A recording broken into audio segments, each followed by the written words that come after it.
It's June 25th, 1876, and you're a Lakota warrior crouched in the tall grass above the Little Bighorn River.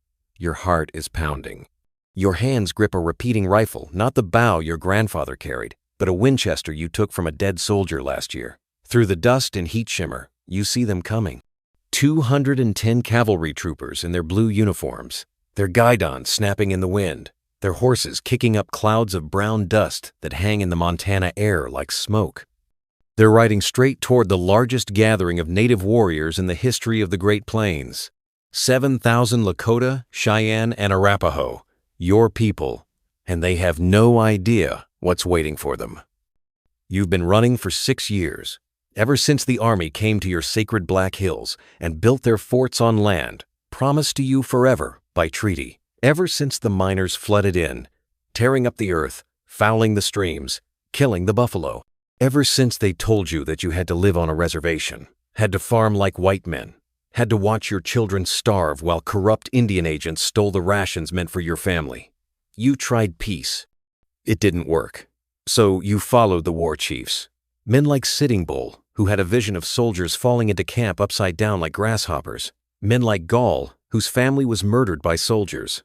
And men like Crazy Horse, the Oglala warrior who had been raiding and fighting the army for a decade, who had sworn that he would never surrender, that he would die fighting before he lived on his knees. Now those soldiers are less than a mile away, and you can hear their bugles. Their commander is Lieutenant Colonel George Armstrong Custer, and he has just made the worst tactical decision in the history of the United States Army. He has split his regiment into 3 separate groups. He has refused the offer of additional cavalry and Gatling guns. He has disobeyed orders to wait for reinforcements. And he is charging headlong into a trap that will turn the Little Bighorn River red with blood and create the most iconic defeat in American military history. Before diving into this moment where American confidence collided with Native determination, if you enjoy learning about the raw truths of American military history, consider hitting that like button and subscribing for more content like this. And please comment below to let me know where you're watching from. I find it incredible that we're exploring these pivotal American stories together from different parts of the country, connected across time and space by our shared curiosity about the battles that shaped our nation. This isn't just a story about a military disaster.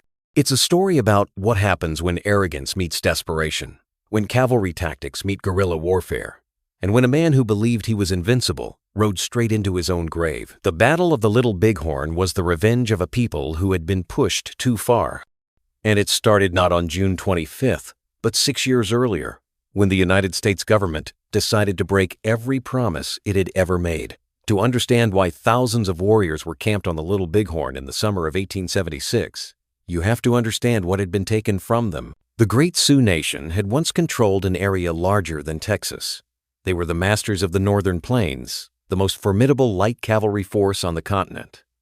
Their territory stretched from the Missouri River to the Bighorn Mountains, from the Yellowstone River south to the Platte.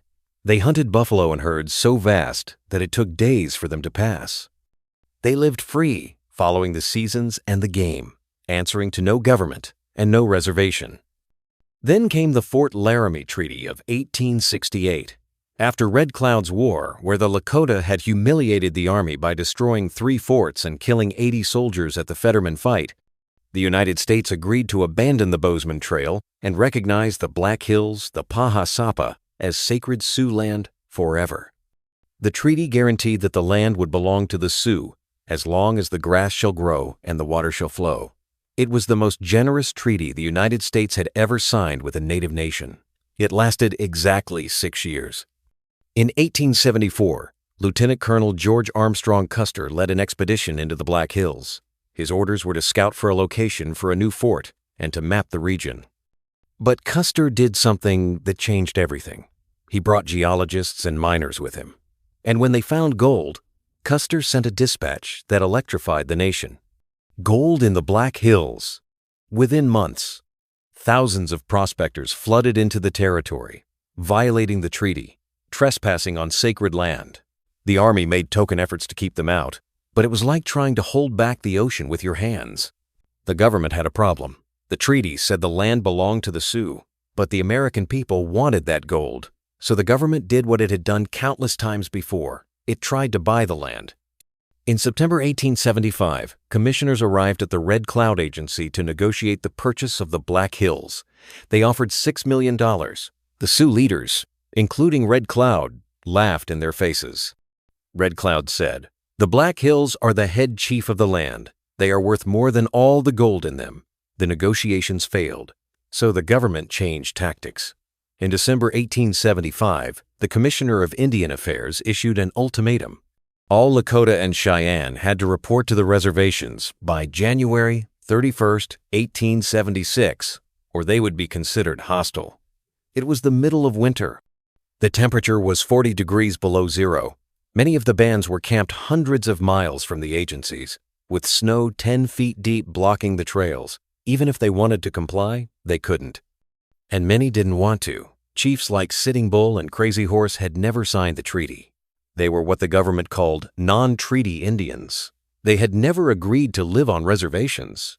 They had never surrendered. And they had no intention of starting now. When the deadline passed, the government declared war. On February 7, 1876, the Secretary of War ordered the military to force all hostile Indians onto the reservations. What followed was a campaign of systematic violence designed to break the spirit of the Northern Plains tribes once and for all. But the government had badly miscalculated. Instead of scattering in fear, the bands began to gather. Word spread across the plains. Sitting Bull, the Hunkpapa medicine man in chief, sent out messengers calling for all the free bands to come together. This would be the last stand of the free Indians. They would gather in numbers large enough to defend themselves. They would make the army pay in blood for every mile of stolen land. Crazy Horse was one of the first to answer the call. He was already a legend among his people, a warrior who had counted coup dozens of times, who had fought in Red Cloud's war, who had an almost supernatural ability to predict where the soldiers would be and how to hit them where it hurt. He wasn't a chief in the traditional sense. He had no interest in politics or councils. He was a war leader, and when war came, warriors followed him. He brought his band of Oglala to join Sitting Bull's Hunkpapa. Then came the Minneconjou, the Sans Arc, the Brule. The Northern Cheyenne arrived, still mourning their dead from the Army's attack on their village at the Washita 8 years earlier. The camp grew and grew until it was the largest gathering of Plains Indians anyone had ever seen. By June, between 7,000 and 10,000 Lakota, Cheyenne, and Arapaho were camped along the valley of the Little Bighorn River. It wasn't an army in the traditional sense. It was 6 separate village circles, each with its own leadership, spread out for 3 miles along the river. The Hunkpapa were at the northern end. The Oglala, under Crazy Horse, were in the middle. The Cheyenne were at the southern end. In between were the other bands. In total, there were probably between 1,500 and 2,000 warriors. But more importantly, there were women, children, and elders. This wasn't a war party. It was a mobile city, a community trying to preserve a way of life that was being systematically destroyed. They knew the army was coming. Scouts had been watching the columns for weeks, but they had no idea how soon the attack would come, or how arrogantly the soldiers would throw themselves into the fight. The man leading that attack was one of the most controversial figures in American military history. George Armstrong Custer was a bundle of contradictions wrapped in buckskin and ego. He was a Civil War hero who had become the youngest general in the Union Army at age 23. He was a cavalry officer who had led charges at Gettysburg and had been present at Appomattox when Lee surrendered. He had golden hair that he wore long, a flamboyant sense of style, and an absolute conviction in his own destiny for greatness. He was also reckless, glory-hungry, and willing to sacrifice his men for a chance at personal fame. After the Civil War, Custer had been reduced in rank to lieutenant colonel and assigned to the 7th Cavalry Regiment. He spent the next decade fighting Indians on the southern plains. He led the attack on Black Kettle's peaceful Cheyenne village at the Washita in November 1868, killing over 100 people, mostly women and children, and abandoning one of his own detachments to be wiped out. He claimed it as a great victory. His critics called it a massacre, but it made him famous. It made him the Army's premier Indian fighter. By 1876, Custer was in trouble. He had testified before Congress about corruption in the Indian agencies, implicating President Grant's own brother. Grant was furious and initially removed Custer from command of the expedition. Only desperate pleading got Custer his command back, but with conditions. He would lead the 7th Cavalry, but he would be under the overall command of General Alfred Terry. For Custer, this was intolerable. He was used to independent command, to making his own decisions, to winning glory for himself. He needed a victory. He needed it badly. And that need would cloud every decision he made. The plan for the summer campaign of 1876 was simple on paper. 3 columns would converge on the area where the hostile bands were believed to be camped. General George Crook would march north from Wyoming with over 1,000 men. Colonel John Gibbon would march east from western Montana with 450 men. And General Terry, with Custer's 7th Cavalry and additional infantry, would march west from Fort Abraham Lincoln in Dakota Territory. The idea was to trap the Indians between the 3 columns and force them onto the reservations. But nothing went according to plan. On June 17th, Crook's column was hit by Crazy Horse and a force of 1,500 warriors at the Battle of the Rosebud. The fight lasted 6 hours. Crook claimed victory because he held the field, but his column was so battered that he withdrew south and played no further part in the campaign. The Indians had just removed 1/3 of the army's strength without the other columns even knowing it. Meanwhile, Terry and Custer were marching up the Rosebud Creek, following a massive trail left by the Indian village. On June 21st, Terry called a conference aboard the steamboat Far West, anchored in the Yellowstone River. Terry's plan was cautious. He would send Custer and the 7th up the Rosebud, then over to the Little Bighorn Valley. Gibbon would march up the Bighorn River from the north. If the village was there, they would trap it between the 2 columns and attack on June 26th. Terry offered Custer additional troops. Major James Brisbane volunteered to accompany the 7th with 4 companies of the 2nd Cavalry. Custer refused. Terry offered him Gatling guns, primitive machine guns that could pour devastating fire into mass targets. Custer refused. He said the Gatlings would slow him down. Lieutenant James Bradley, Gibbon's chief of scouts, offered to go with Custer. Custer refused. He wanted the 7th Cavalry to have all the glory. He said to his officers, "The 7th can handle anything it meets." On June 22nd, the 7th Cavalry rode out. 647 officers and men, organized into 12 companies. They brought pack mules carrying extra ammunition and 15 days of rations. They brought their Springfield carbines and Colt revolvers. They brought their confidence and their orders. What they didn't bring was humility or caution. Custer intended to find the village, attack it before it could scatter, and win a victory so decisive that it would restore his reputation and maybe even launch a political career. He was thinking about headlines. He was thinking about glory. He was not thinking about the fact that he might be riding into a meat grinder. For 2 days, the 7th followed the Indian trail up the Rosebud. The trail was enormous, the biggest anyone had ever seen. The grass was trampled flat for hundreds of yards on either side.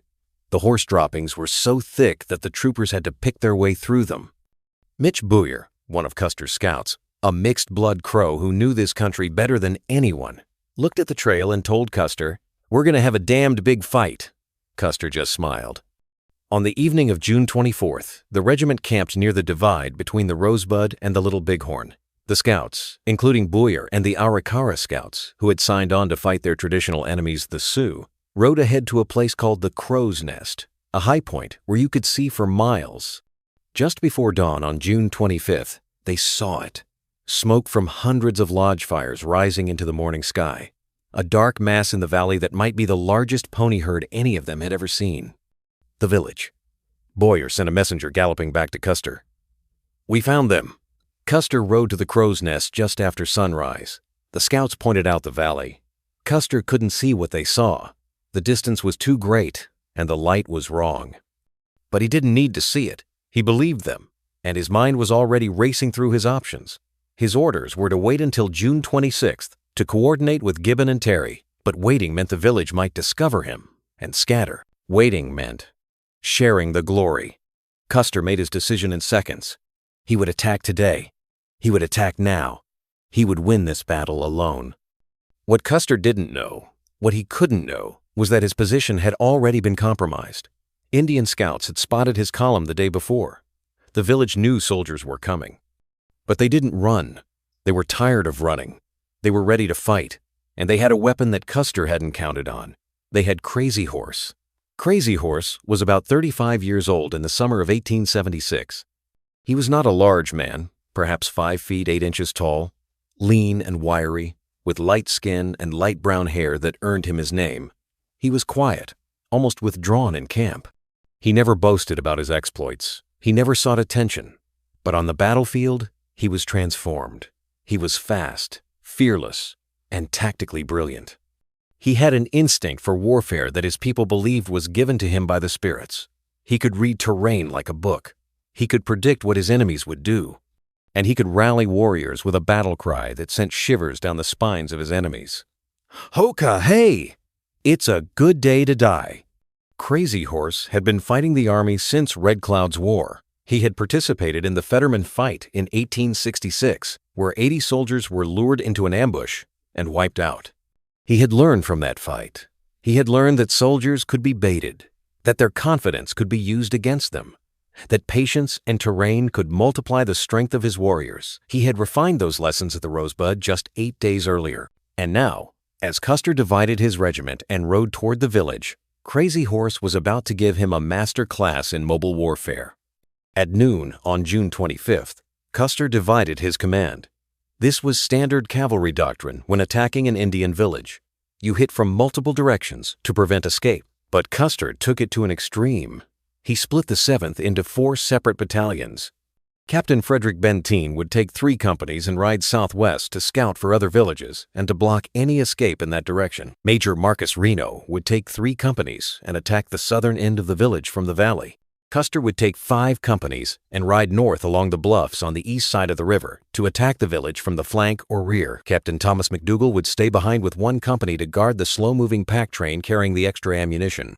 It was a plan that required perfect timing, perfect terrain knowledge, and perfect communication. Custer had none of those things. He had no idea how large the village was. He had no clear idea of the terrain. And once his column separated, they would have no way to communicate or coordinate. Each battalion would be on its own. In military terms, Custer had just violated the principle of mass, the idea that you concentrate your forces at the decisive point. He had turned 600 men into 4 separate fragments, none of which could support the others. Reno's battalion splashed across the Little Bighorn River at about 3 in the afternoon. His orders from Custer were simple. Attack the village. You will be supported by the whole outfit. Reno formed his 140 men into a skirmish line and advanced at a trot toward the southern end of the camp. What he saw froze his blood. The village was massive.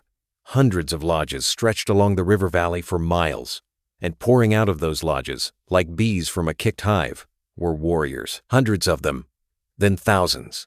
Reno's charge died before it started.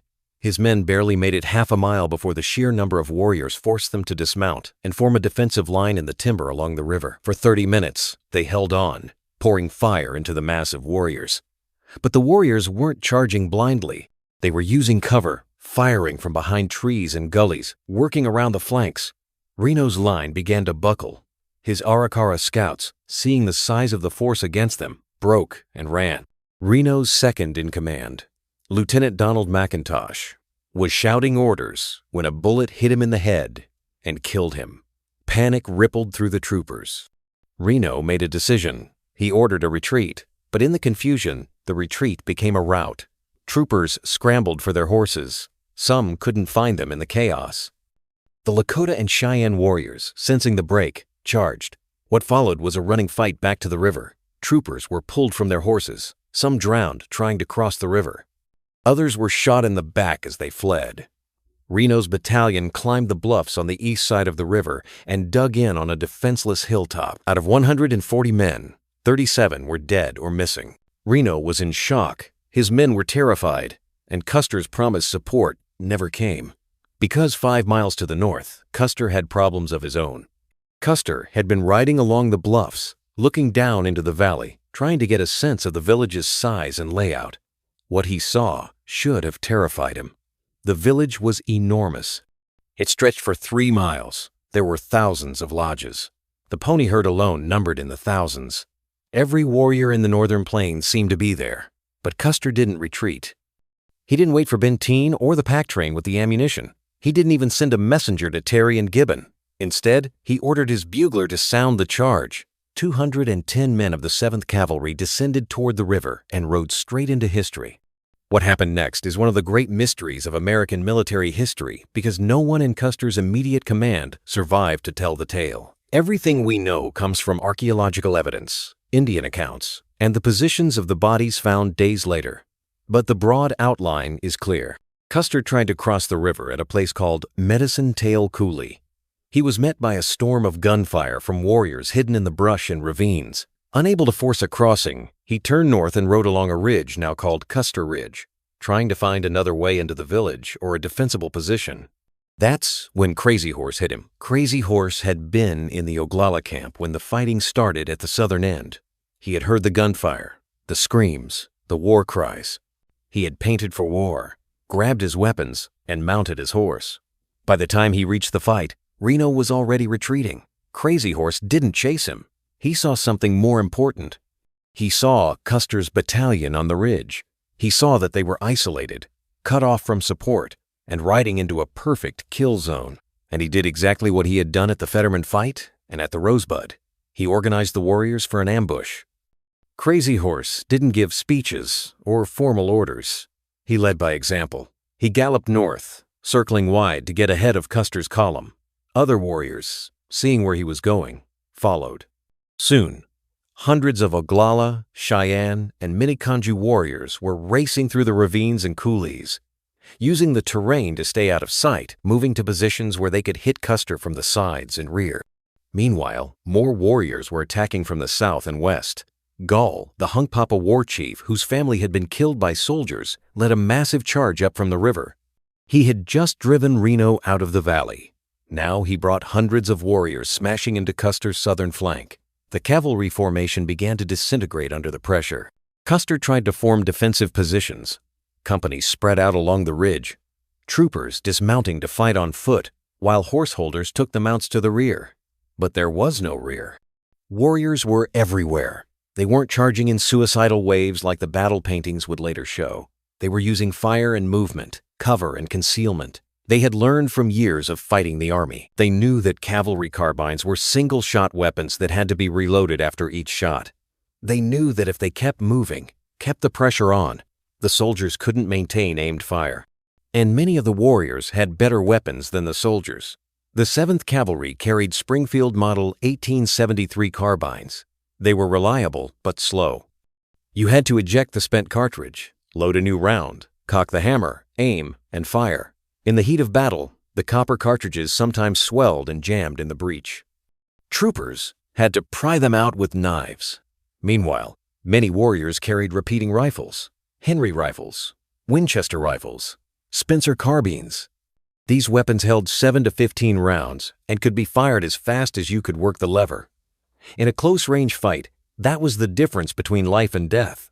Crazy Horse led the final assault. He had worked his way north and east, gathering warriors as he went. Now he came charging back from the northeast, hitting Custer's rear and right flank. His war cry echoed across the hills.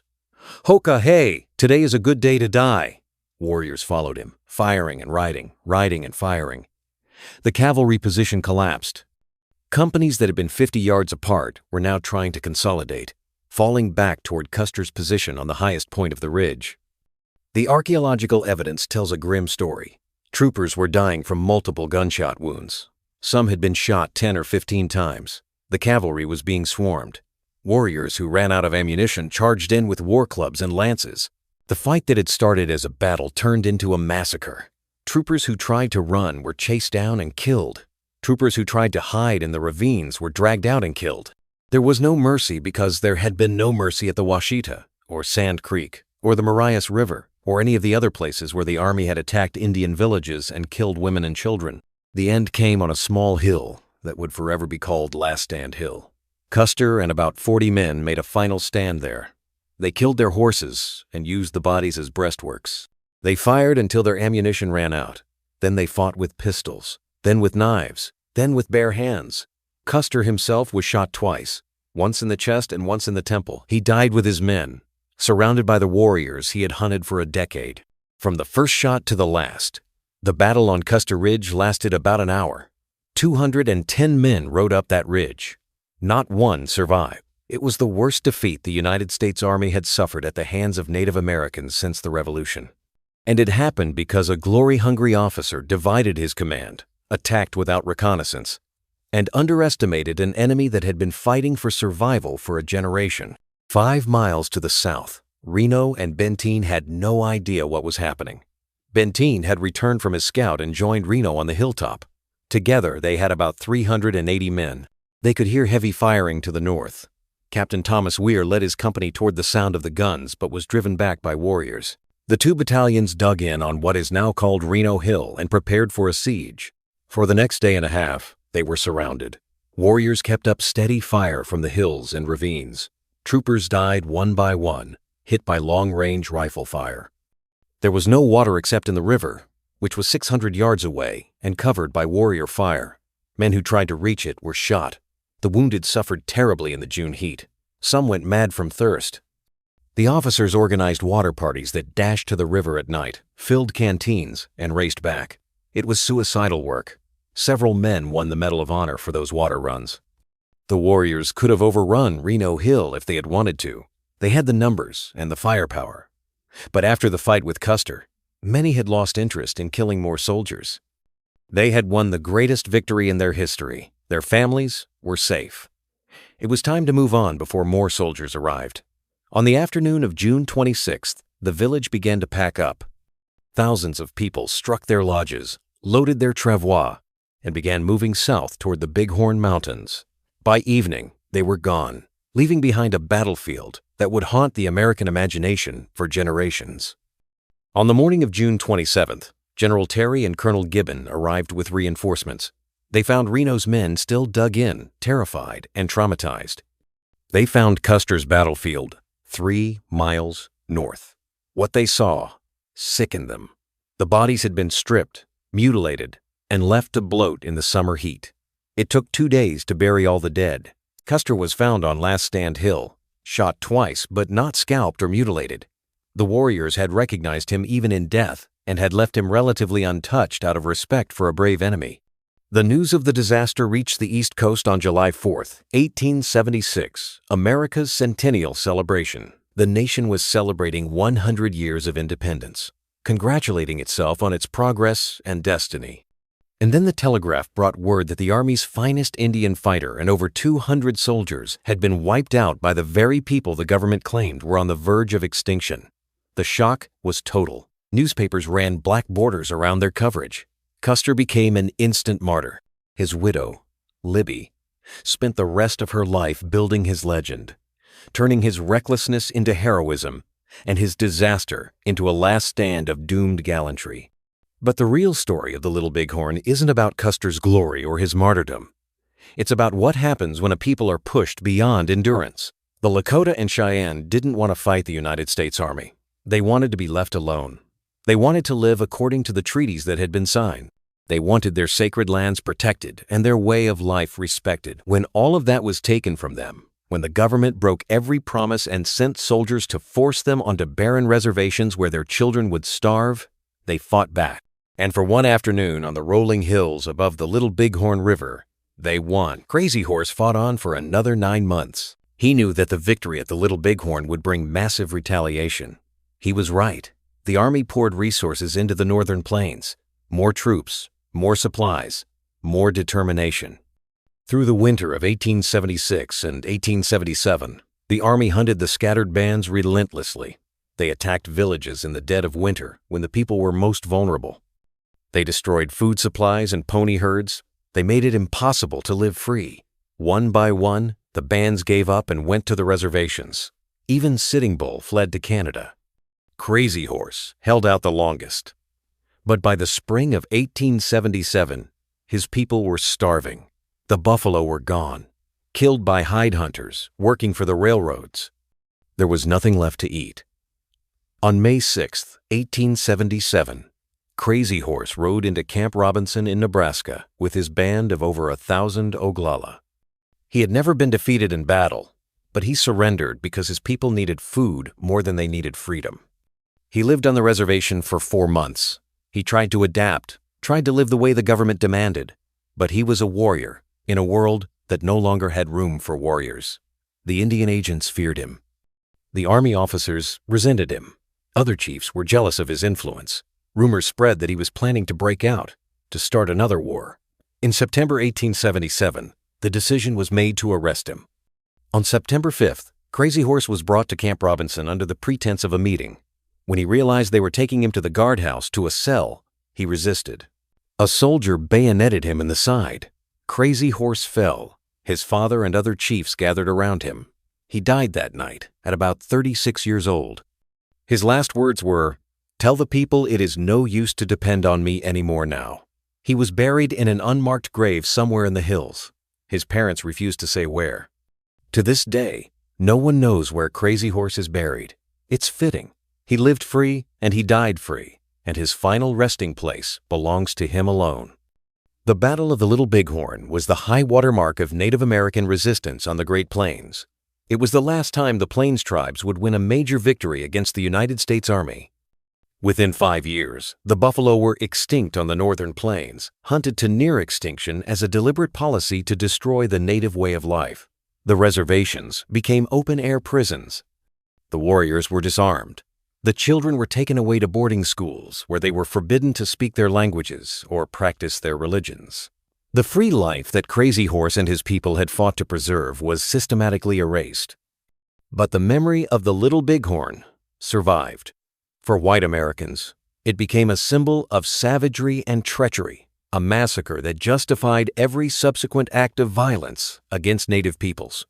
Custer was turned into a martyr, a golden-haired hero who died for civilization. His widow and his supporters created a mythology so powerful that it overshadowed the truth for a century. Paintings showed Custer making a doomed last stand, surrounded by loyal men, nobly facing death. Hollywood made dozens of movies reinforcing the myth. None of them were accurate. Most didn't even try to be. For Native Americans, the Little Bighorn became something different.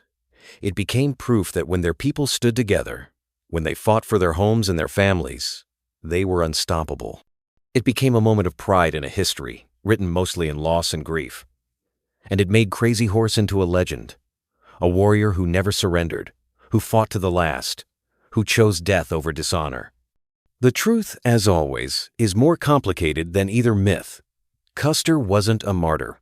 He was a flawed commander who made catastrophic tactical decisions driven by ambition and arrogance. He divided his force in the face of an enemy of unknown size. He refused reinforcements. He attacked without reconnaissance. He violated his orders. And his men paid for his mistakes with their lives. But the warriors at the Little Bighorn weren't savages or bloodthirsty killers. They were fathers and brothers and sons defending their families from an invading army that had been attacking their villages for years. They were fighting for survival in a war they didn't start and didn't want. And they fought with courage, skill, and tactical brilliance that Custer never anticipated and couldn't counter. The real tragedy of the Little Bighorn isn't Custer's defeat. It's what came after. The victory sealed the fate of the Plains tribes. The American public was outraged. The government was humiliated. The army demanded and received unlimited resources to finish the job. Within a year, every free band had been forced onto reservations. The great hunting grounds were carved up and sold to white settlers. The sacred Black Hills were open to mining. The treaties were forgotten. The promises were broken. Again. If you visit the battlefield today, you can walk the ground where Crazy Horse and his warriors rode. You can stand on Last Stand Hill and see the markers where Custer's men fell. You can look out over the valley where the village stood and try to imagine thousands of people living free, following the buffalo, answering to no one. It's hard to do. The valley is quiet now. The river still flows, but the buffalo are gone. The people are gone. All that's left is memory and markers. The Battle of the Little Bighorn teaches us uncomfortable truths about American history. It shows us what happens when a government breaks its promises, when an army fights a people defending their homes, when tactics and technology collide with desperation and courage. It reminds us that the westward expansion we celebrate in our mythology came at a terrible cost, paid mostly by the people who were already here. And it forces us to acknowledge that the winners of history often write a story that's more myth than truth. Crazy Horse never lived to see the final defeat of his people. He never saw the reservations shrink as land was sold off piece by piece. He never saw the boarding schools or the poverty or the cultural destruction that followed. Maybe that was mercy. He died, believing he had fought the good fight, that he had protected his people as long as he could, that he had lived and died as a free man. In the end, that was all any warrior could ask for. The Little Bighorn was the last great victory of the Plains Wars.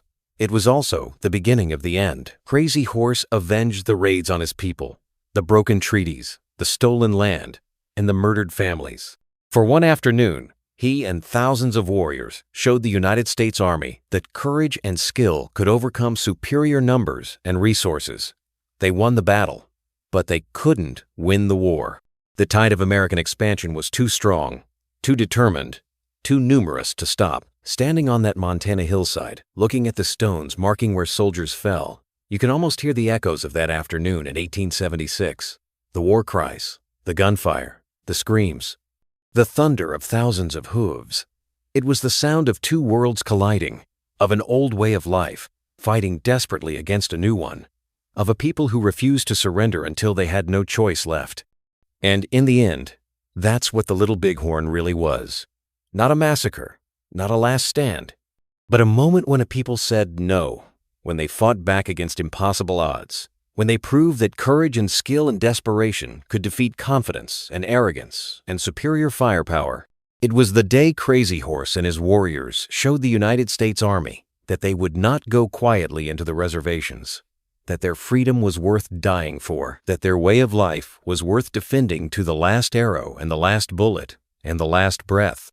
The soldiers who fell there died far from home, following orders, serving their country as they understood it. The warriors who fought there died, defending their homes, protecting their families, preserving a way of life that had sustained them for generations. Both sides showed courage. Both sides suffered. But only one side was fighting for survival. Only one side was facing extinction. And for one afternoon on a June day in Montana, that side won. That's the story of the Little Bighorn. Not the myth of Custer's last stand. Not the legend of savage Indians massacring noble soldiers. But the truth of a people who were pushed too far, who fought back with everything they had, who won the greatest victory in their history, and who paid for that victory with the final loss of everything they were fighting to preserve. It's a story of courage and tragedy, of tactical brilliance and strategic futility, of a moment when the underdog won the battle but couldn't stop the war. And it's a reminder that the history we tell ourselves is often simpler, cleaner, and more comfortable than the truth we need to remember.